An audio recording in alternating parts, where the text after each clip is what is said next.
rise in protectionism. This is a natural tendency, but it's a destructive one. Because when people act in protectionist ways, they erect barriers, which makes everyone worse off. Welcome to the Journal Editorial Report. I'm Paul Gigot. That was Charles Koch, billionaire industrialist and key Republican donor, speaking out against the recent trend of trade and border protectionism that has become a popular theme in the Republican Party. In response to this and other comments saying the Koch network may support Democratic candidates, Republican National Chair Ronna McDaniel issued a statement warning donors to avoid giving to the Koch's powerful donor network, saying this week the Koch network announced they will no longer support only Republicans running for office. Groups who claim to support conservatives forego their commitment when they decide their business interests are more important than those of the country or party. This is unacceptable, end quote. Joining us now to discuss, James Davis, spokesman for the Koch network. Mr. Davis, great to have you here. Thank you. So what is the philosophy of the Kochs and the donors towards political giving? How do they decide who to support? Sure. We've always been policy first, and we've advanced a lot of really good policy, working with a partisan coalition. But that's not nearly good enough. And so what we said is we've got to look beyond partisan coalition and look at how we advance good policy, because despite the advances on tax reform and VA reform and some good judicial appointments, we've still been saddled with a $1.3 trillion spending bill. We're still separating children and families at the border. We don't have a solution for dreamers. Health care is still soaring sky high in prices, and we've got to do so much more. So we're looking at how do we remove barriers that are holding people back, and we're willing to work with anyone of any affiliation to solve those problems. Okay, so you're looking across the aisle, looking at members of both parties based on principle and policies, not on partisanship. But here's what a lot of Republicans will say, okay? Look, the Kochs care about economic growth and spending and free markets and lower taxes. If the Democrats and Nancy Pelosi become House Speaker, Democrats take over the House and the Senate, you're not going to get any of those things. So aren't you working against your own interests if you hurt the Republican Party in the fall?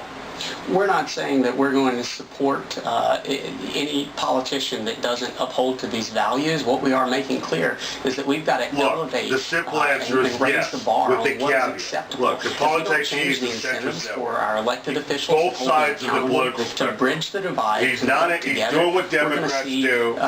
Lack of progress. And you're not one example of where listening we've to the done big that, picture again, question. very issue specific, not electoral. You're not going to get any of that by kissing their butt donation-wise after the fact. And so if you look at Heidi Heitkamp, she bucked her party, Elizabeth Warren, and she supported those reforms. We believe that it's important to say thank you. There's your KOCH Brothers. Okay, but let me face. That was in the face of Washington. Right, but let me get her to support tax reform. She didn't. We ran ads holding her accountable for not supporting tax reform, and we see that across the board, and that's what we're going to have to do, issue by issue. So it doesn't mean that we're going to support Heidi Heitkamp in that race, and it doesn't mean that we're going to support Kevin Cramer in that race. What we're looking at is neither one of them actually elevate and meet the standards of what it takes to be a champion and a leader. And so hopefully by elevating what is required for candidates to get our support and changing those incentives, we'll see more people step up and do the right thing,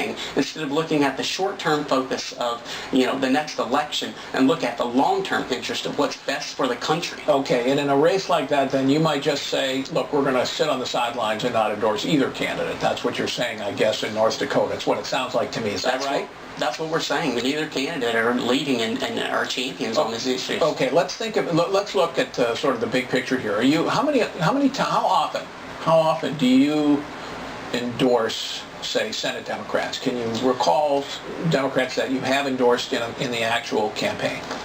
No, but and on the federal level, we have honestly work a lot closer with partisan coalitions and work a lot closer with Republicans. So there's so much more centrist now. There are candidates out Yet you're there going or to elected start officials. now. We're happy to meet with you and talk with you about what it takes to change the trajectory of the country. We're also eager to listen to your ideas. And then if you actually lead, we'll be there to support you. We're ambivalent to party lines. We're looking for leaders who are going to solve these problems. And moreover, we're also looking for folks that we can work with, even if it's on a one-off basis. We don't have to support you on everything to get progress on some things, and that's an important distinction. That's something that Washington clearly doesn't get. But go back to my question about a Democratic Congress. Is that going to promote the principles that you folks believe in across the board, or not? I mean, if you believe in lower spending, you're not going to get it with a Democratic House, I can tell you that. If you believe in even free markets on trade, I don't know that a Democratic House is going to be better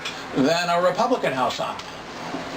What we're doing is actually putting the incentives out there for people to step on these issues, because whether you're a Republican or Democrat, we've seen a lack of courage. There is the establishment. Tremendous amount of spending under the Obama administration, but even the all-Republican-controlled Congress and Republican White House this time passed a $1.3 trillion spending bill. So we know we've got to push both parties to do the right thing and not sideline on individual parties. This is not a binary choice. This is how do we drive members of Congress and those who want to seek our support to do the right thing on the issues for the American people and help them improve their lives. All right. Thank you, Mr. Davis. Appreciate you being here.